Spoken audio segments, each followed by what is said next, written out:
So thanks everybody for joining. My name is Lisa Hackbarth and I'm here with Andrew Campbell.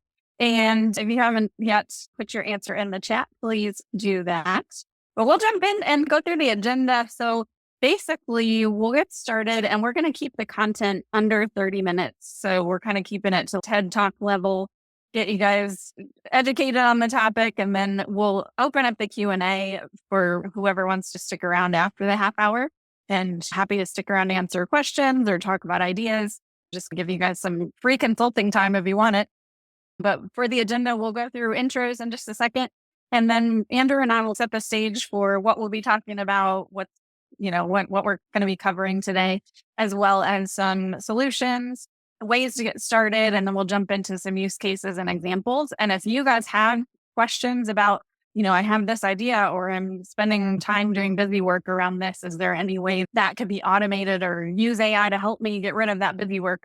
Throw that in the chat and we'll get to that later. So we're hoping if you guys have questions about things that you're just curious, is that something that I could automate? We can talk through that and help explore it either on the call, or if we don't know of solutions right now, that's Andrew's area of expertise. So he is willing to go do homework and come back to you guys. Sure. With that, we can jump in. And so I'll hand it over to Andrew if you want to introduce yourself and just give us a little bit of your background. Yeah, sure. So, hey, everyone. For those of you I don't know, my name is Andrew Campbell. I have been trying to eliminate hassle and busy work for my entire career. When I first took a job, it was as a chemist trying to design online homework software so professors didn't have to hand grade their homework and students didn't have to wait for office hours to get their questions answered by professors. And in every area of my life, I'm always looking for opportunities to eliminate hassle, and my ears perk up whenever I hear somebody complain about something that just should be easier than it is. And so I've made a whole career out of building solutions that eliminate hassle. And that's what I'm doing through my agency Growth Sub. And we'll talk more about some of the specifics. But one of my passions is identifying hassles and figuring out a solution to make it easier to just go on your day-to-day life. Yes, and amen. And I know quite a few of you on the call know me already, but I'm Lisa Hackbarth. I'm a marketing scale-up consultant with Cloud Bay Marketing. And I like to say, kind of like a doctor practices medicine, I practice marketing. So the way that I work with my clients is I like to get to know them, listen to where they're experiencing pain around either their marketing or operations, and connect them either with people, resources, technology, or processes. So some of that is the work that I do, and some of that is connecting people to my network and just getting you the best solution for whatever your pain is or your best remedy. So that is me. And with that, we'll jump in. And I see a couple more people have joined. So welcome. And we will jump in and setting the stage. So over to you, Andrew. Yeah. So one of the big things about my why, actually, it's funny, Lisa, you were talking about practicing marketing. And I think about practicing a holistic approach to business health, almost like if you have worked with an osteopathic physician, they have a broader sense of the sort of what's going on in the health of a person. And I often think about all the different ways to improve the health of an organization, because whether it's a company or a human body, we're all systems. We're all a combination of different parts that work together. And sometimes we've created ways of expanding the number of tasks that need to be done by our business organization, our business system. And that can lead into major problems with efficiency and productivity, can drain your budget, can make it really hard to do things well because there's just so many things to do. This is what automation and AI offer to smaller businesses in particular. It's so easy for a solopreneur or a small business owner to just grab onto a new task and add that to their plate.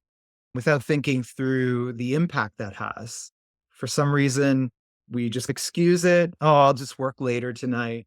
I'll cut in other areas. But what we are hoping to do through this process of unpacking some of the opportunities with automation at the small level, small being just the most basic steps you can take to improve your experience running your business. That that leads to, as we've got laid out here, our why, that ultimately you can free up space in your life, in your business, to operate in your zone of genius. This is a big why for why we do these things, is to free up time to focus on what we're really good at. At a broad level, just humanity, humans are good at certain things. And there's an opportunity to offload a lot of the extra tasks that just aren't as effective for humans to do. Yeah. Yeah, and I love actually Carrie, who's on the call. I have to give her a shout out for introducing me to this concept of zone of genius. And I really love it. And a lot of times now, when I'm deciding what work I should be doing, or if I catch myself getting into the weeds on something, I'm creating, I'll share it a little bit later, but I actually have a pipeline and I'm creating a process around how do I get these tasks that aren't in my zone of genius that I don't want to be doing, either automating them, thinking about hiring someone if I have a cluster of things that are similar that maybe I can, offload to someone. And then on the right side here, just wanted to point this out because this is from one of my favorite books called Essentialism. And so the idea is really that we get going and our energy gets taken out by all of these different tasks. But if we can eliminate this stuff that is the non-essential and delegate that to other people or just get rid of it and then focus all of our energy, we can just go so much further. So I know I want to be conscious of time. We could probably talk theoretical for a long time. So I want to jump into some of the meat of this. So yeah, Andrew, you want to talk through our hybrid work solutions just as a concept quickly? Yeah. The core takeaway here is that really all work at some level is moving or is hybrid. You've got to think through the different pieces that interact in the ecosystem of your business or your life. People and resources are definitely one piece. And there's an important reason to identify what's best in those, what's best for those individuals to be able to do. Processes, systems, and technology all allow us to intermingle our handoffs. So it's like a relay race in some ways, where as a team, all three components are working together. And I like to think of it in terms of embracing the reality that we're not doing everything on our own with our own bare hands. It really is, we've moved into a new age now. Yeah. And this concept, where I first heard about this is the E-Myth Revisited by Michael Gerber. And he just talks about the E is for entrepreneur. And so with this concept of taking, if you're running a business, and I think at some point he gives the example of McDonald's, where it's, if I start McDonald's, I could be doing everything from making the hamburgers, sending out invoices, ordering. But if you break down everything that a business has to do into the smallest piece and then create a process around it and then hire the least expensive person or create a machine or back at hamburger, create a machine. Now it's more technology. So you work on creating processes, systematizing them, and then farming it out to the least expensive person or way of doing it. And that way you're freed up to work on the business instead of in the business. And so I just love the concepts from that book. And then there's other one, Andrew, if you want to give a nod to the other book. Yeah, it's been around for a little while as well, but Automate Your Busy Work talks through a lot of the different practical ways that a solopreneur, an entrepreneur can really go through and discover the processes that they are working through every day that might be automated. For some people, it's easy enough to identify the processes that are taking so much of your time and could be automated, but sometimes it helps to have an outside party. So One of the things that I do for businesses is evaluate their processes and then identify how some of those can be automated. His book definitely lays out a lot of different opportunities there. Yeah, nice. So why don't we get into this? So Andrew broke down starting points. And so I know there was somebody in here, Chris, I think that you're number one. So thinking about what are some of the basic things that you can do, and then all the way up to, okay, I've dabbled in it a little bit. So thinking through, can we get a little bit more advanced all the way up to AI? So yeah, Andrew, if you want to give a little quick overview on some examples. Yeah, I think that there are ways that businesses that I've worked with can just start at the very core, automating or streamlining the tasks that are already on their plate. So, a big one for me and my clients, Gmail filters. So, there's the opportunity just through business Gmail filters, the things that are built into Gmail, allowing customers to, or not customers, business owners to label all of their invoices and make sure that they have that all in one place. Auto responding to emails that come in from certain clients or from certain email addresses. But this is taking advantage of the tools that you already have. It's not too much of a stretch to add in some of the core automation tools like Zapier, N8 Make that allow you to do things with a little bit more linking a few more tasks together. So if somebody fills out a form, there can be a process that actually goes so that you don't have to respond to each person who fills out a form on your own manually, but that can be done immediately.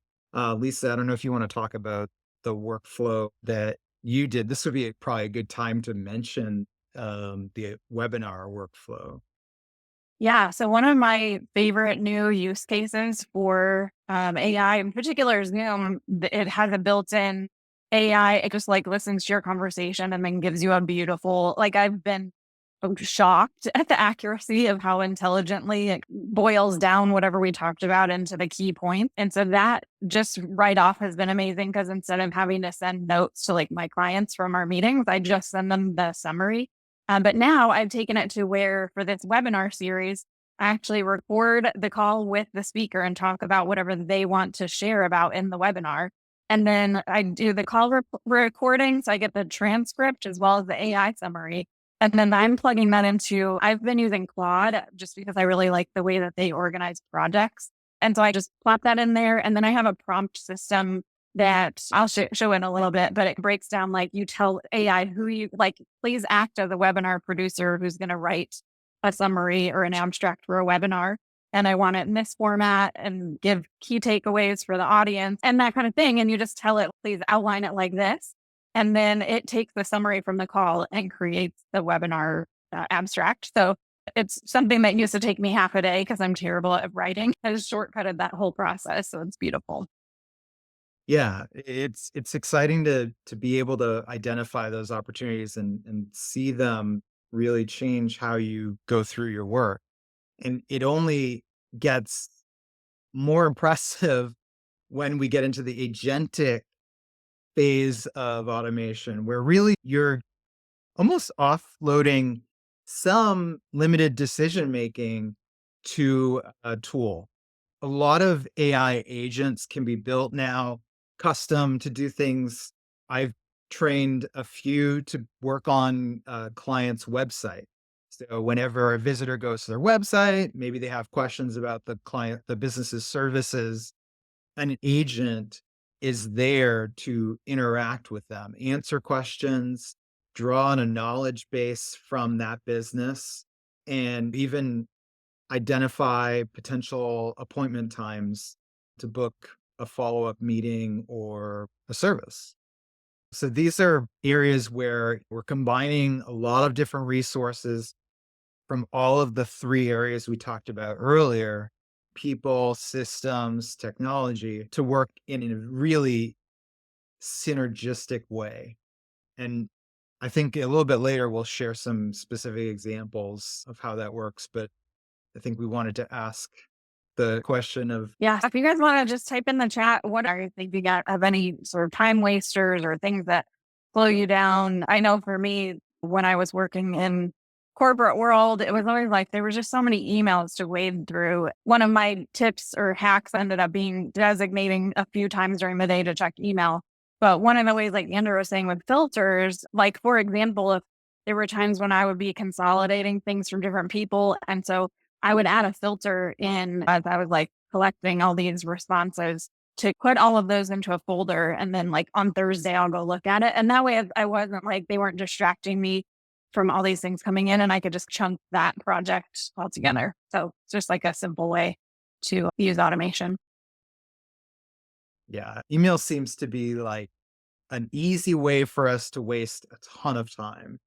One of the things that I've done with email, Terry, is built processes where it's the first two phases there that we were talking about, the basic, yeah, exactly, the basic and Hmm. advanced, upgrading from just handling filters to taking actions based on the emails in a certain filter.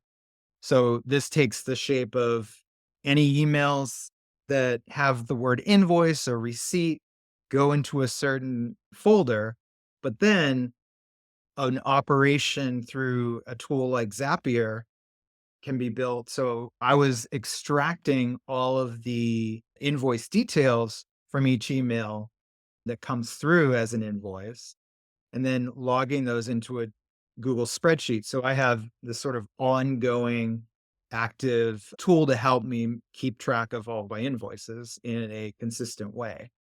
So that's definitely a huge area. Uh, Yeah. Another one for email that I've found helpful too is collecting, like when I'm working with clients, different clients, like being able to either color code or folder to have a system around like putting different clients into different spaces so I can look at all their work at one time. And then the other thing, yeah, carry around the multiple sources. So one of these, and it's funny because this kind of goes back to it's sort of a chicken eggy sort of problem because it's like some of it you have to work with the systems you have and make them work, but some of it's like training people, like, this is how I work and I need you to work within my system. But around the idea of multiple things coming different ways, for me, I have found you guys, anybody who knows me knows like how much I um, would make out with Asana if it was a person. I I love Asana. I use it all the time. I run my life with it. It's like taking all of these disparate sources and I got a text from you and I got an email from you and I have to follow up over here.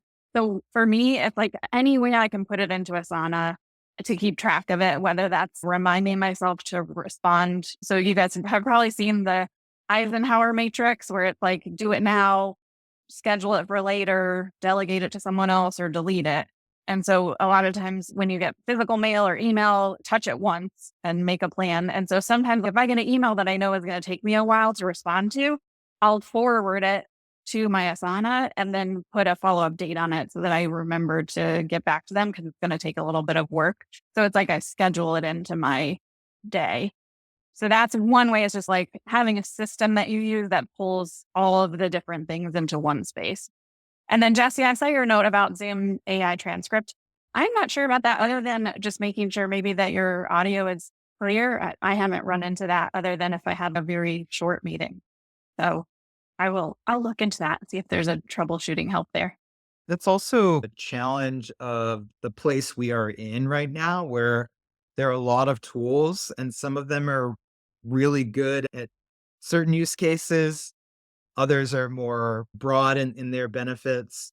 So it definitely helps to have a little bit of willingness to experiment if that Yeah. means using a recorder instead of Zoom AI. Yeah, that's definitely a possibility. Yeah. All So, right. Do we want to get into, yeah, figuring out what to automate? yeah, I think in general, process discovery for those of us in this environment where we're either solopreneurs, we're doing everything ourselves, or we're at least involved in everything. It's experimenting with those low hanging fruit. So we've given you a few ideas, but if you wanted to get into a more like professional evaluation of your processes, then follow these steps, like track what you're doing. Even if you have a note card or a piece of paper on your desk, and you can just jot down like, all right, this is the software I'm using. Track that time. Some people like to use tools like Toggle is one of them. There's a few different timekeeping apps. And if you happen to time your tasks, this is a great way to use that to figure out which tasks are consuming the most of your time. I would say that in terms of is it worth automating? It depends on the task and also on your willingness to experiment. If you are open to trying out something like Zapier or a different tool like N8N, these allow you to play around and see if you can hack through the automation process. If you're hiring someone like me to do that, you definitely want to do a little bit more prep work and make sure, as many of us have seen bigger companies, they can easily get stuck in this rut of not knowing where to really automate or not having the most efficient use of their resources. And you have the opportunity to experiment a little bit on a smaller scale. And then Lisa, I think you wanted to mention the pipeline. Yeah. Yeah. So this is just from a practical side because I was really trying to think through. I want you guys to come to these events and get something out of them that you can take away. And so for me, I was going to share this idea. I've shared it with all my clients so far, and they really love it. So it's two different things that I've done in the past combined. So one is just like Andrew was saying, this process discovery. So as you go about your day to day and you find yourself like, oh, I've done this 15 times this month. This is very annoying. Could I automate it? And then instead of right now in this moment trying to figure it out, it's having that system. So like I was saying, if it's Asana or something else. And so I thought I would just flip over and show you guys. So for me, how I run my business is, and this is off of that E-Myth principle.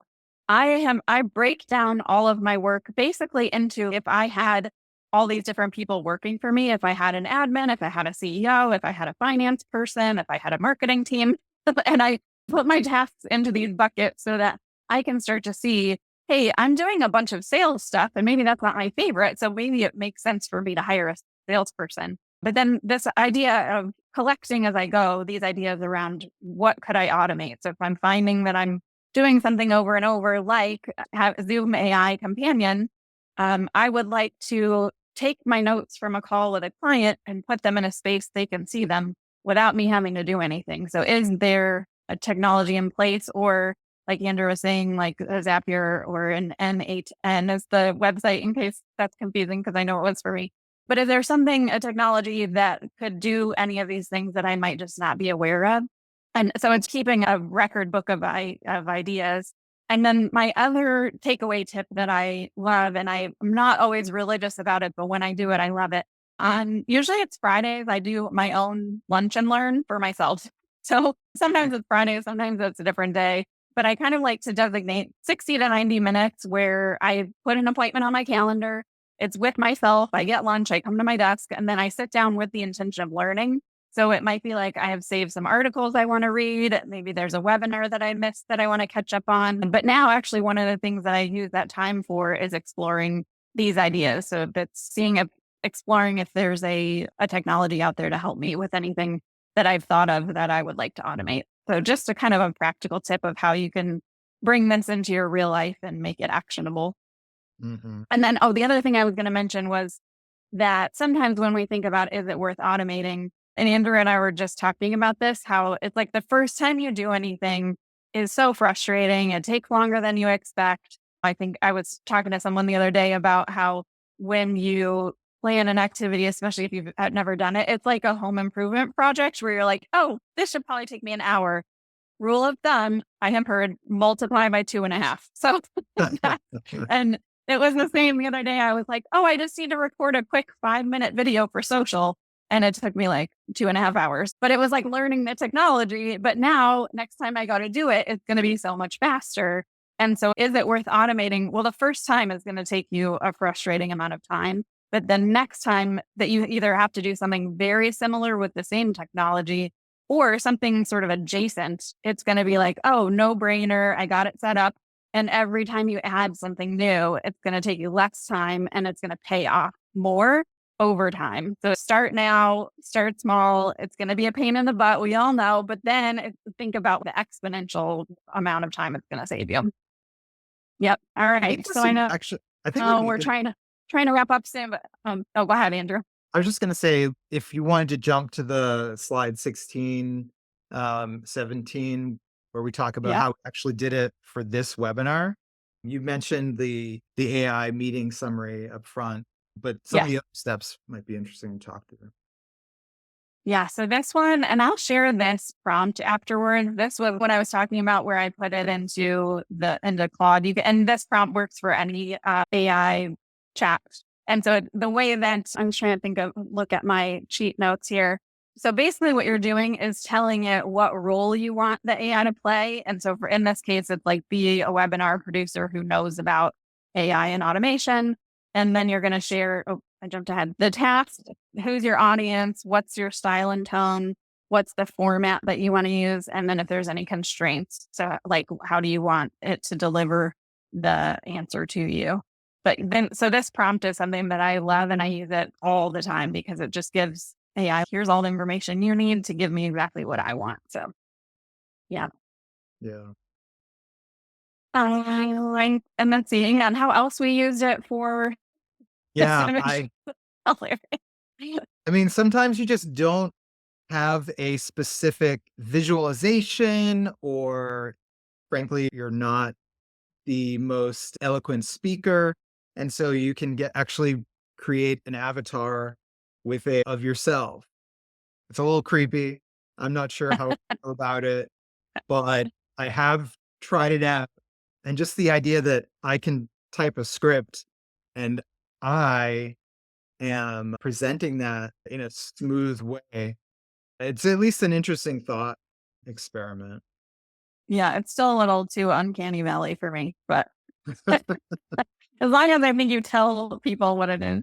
The other one, this was another way that I used it for social promotion. So, yeah, a lot of times I know everyone's like, oh, never just take what AI tells you and put it into social. But I do like it for this, actually gave me some great ideas around hooks. Just like, what can I say to get started? I didn't want it to be clickbaity, but it just gave some like fun and interesting, like first liners for a post. So I thought that was interesting. And then around our registration process, so Andrew actually introduced me. It's similar to HubSpot if you guys are familiar with that, but it's called High Level. And so you can set up an automation to come through like when you guys filled out the form to register for the webinar. And then in my system, it creates a contact. It sends you the thank you for registering email and then sends the reminders and everything. So yeah, just another way that we used automation around this. So with that, I think that's all we wanted to cover. Other than if you guys have time to stick around, we can go back and go through some of the examples, or if you had specific questions around things that you're interested in automating. I haven't caught up on the chat yet. I don't know if there was anything in Yeah, there. I think it's a lot of curiosity, Yeah. especially So that lunch and learn idea. yeah. So actually, what I think I'll do is I'll go ahead and do our closing. And now anybody that needs to leave, you can hop off. And then we'll loop back around to some of the examples. So anybody that wants to stick around and see what are some things that I could be doing or thinking about, we'll touch on those for anybody that wants to stick around. But otherwise, you can jump off in just a second. I just wanted to mention this is a series that you've joined. So hopefully it was interesting enough. You'll want to come back, and I have more Cloudberry and friends. So these are all of my marketing buddies who I think are brilliant. So I want to come and have them come on and talk about whatever their zone of genius is. And so up next, we've got October 16th. Jackie is going to be talking about positioning, which will be a lot semi-focused on startups, but I think it'll be super helpful as I'm going to networking events. And it's like people are trying to just articulate what they do in a way that's helpful. I think this is going to be a super helpful session just to learn about like, how do you talk about what you do? And then on the 29th, I've got Kristen talking about community. So she's just brilliant, very experienced with community, with like, what's the Venn diagram of like, where does marketing and community overlap and how are they different? How can you work together with communities from a strategic marketing perspective, but then also just growing your kind of like what we're doing now, growing people that have similar interests. So these should be super exciting and super smart people. And then I wanted to just call out, I've got an Asana mastery program in case anything I said about my obsession is interesting to you. I'm setting up a formal mastery program. So if you're interested in that, you can visit my website and click on services, and there is more information. And then Andrew, I'll let you talk about yours.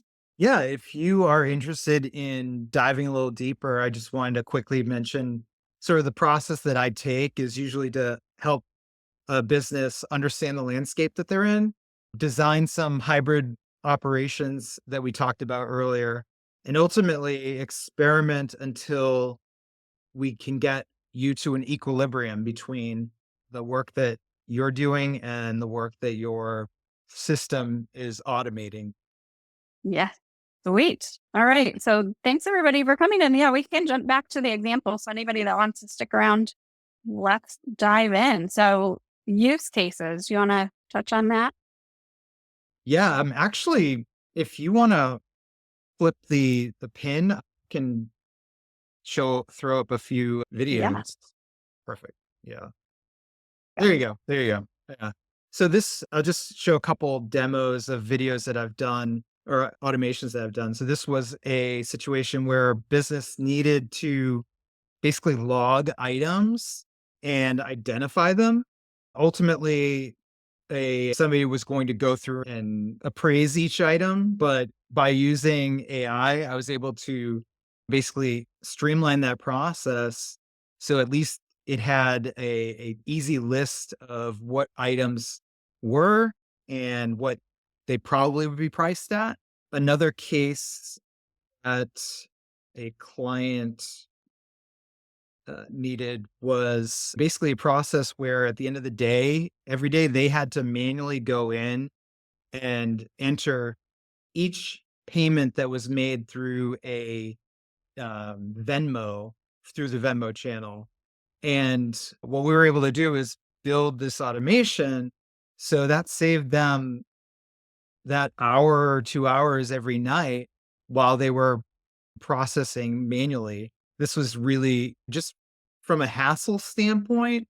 The idea as a business owner that you have to get this done by the end of the day, but there's other stuff to do. There's baseball games to attend and dinner to make. So by having this become a button that you press, um, it just changes the game for certain business owners. So Mhm. there you go. Sweet. All right. Well, I think we talked about email filters. I can go ahead and share again. Yeah, go ahead. And we can wrap up with some of our examples. There we go. But yeah, we talked about email filters, but then the upgrade, I don't remember what this inbox insights was. So kind of like how I mentioned taking the filters and then doing something with them, invoice, parsing those invoices and logging in a spreadsheet. You could do the same thing with the filtered emails where like maybe they are emails filtered based on the again, let's take the invoices. You could actually stick those email or those invoices into a AI agent and it will and analyze it for you, help you to see where you're spending your money in a way that maybe you don't have an easy way of doing on your own. Or if you get a lot of newsletters and you're able to put all of the newsletters around a certain topic in one inbox or one label of the inbox, all of that content can be parsed and analyzed to get insights about that area. So you're basically creating your curated insights based on the different sources that you are subscribing to. Nice. Yeah. Thank you. Now I remember. All right. I think we got two more examples and then we can wrap it up. So I really like this idea of the proposal. That's just a little bit mind blowing to me. Yeah, whether it's a proposal or really any follow-up to a meeting that a business owner or salesperson is having, once you have that transcript, so easy to get from the different tools that are available, that transcript can be placed into your agent of choice, your chatbot of choice. And with the instructions that Lisa showed you earlier, if you create those instructions to ask it to build you a proposal or extract the appointments that were agreed to or the next steps, this really accelerates the workflow from having to go back yourself through your notes or through the transcript and figure all of this out on your own. Mhm. And then we've talked upgrading that again, taking it one step further, those action items can trigger automations, can trigger write this email or book this appointment on my calendar. And that's all very doable. Yeah, like having an assistant, really. Very cool. Absolutely. Absolutely. All right. And then last one is, oh, we talked a little bit about this, but yeah, do you want to share anything else? Yeah, there's really easy ways to get started. Browse.ai allows you to monitor, let's say you've got a competitor you're trying to watch, any changes to their pricing or who knows what. Browse.ai allows you to just put in the page that you're monitoring, and it will notify you anytime there's a change to that page. It just streamlines that whole idea of keeping tabs on your competition. And of course, you can upgrade that by just like we were talking about earlier, just building additional tasks triggered by those changes. Yeah, love it. Well, thanks, Carrie. I think if you guys don't have any questions from the chat, I feel like we've covered all the content that we had. So just really appreciate everybody showing up, and I will send out the AI notes and I'll share out that prompt as well with some instructions, and we'll have the recording out to everybody that couldn't make it. But thanks again for everyone who joined. Any final words, Andrew, or wisdom or anything as we wrap up? No, I'm just excited to hear what all of you start to do to Yeah. transform your own work. Yeah, definitely let us know. Would love to hear if this sparked any ideas or however you guys are going to explore. Or if you have any questions, certainly reach out and we can also offer tips or anything on tools or resources as well. So Absolutely. keep in touch. You're part of the community now. All right. Thanks, Andrew. Thanks, everybody. Thanks, Lisa. Bye bye.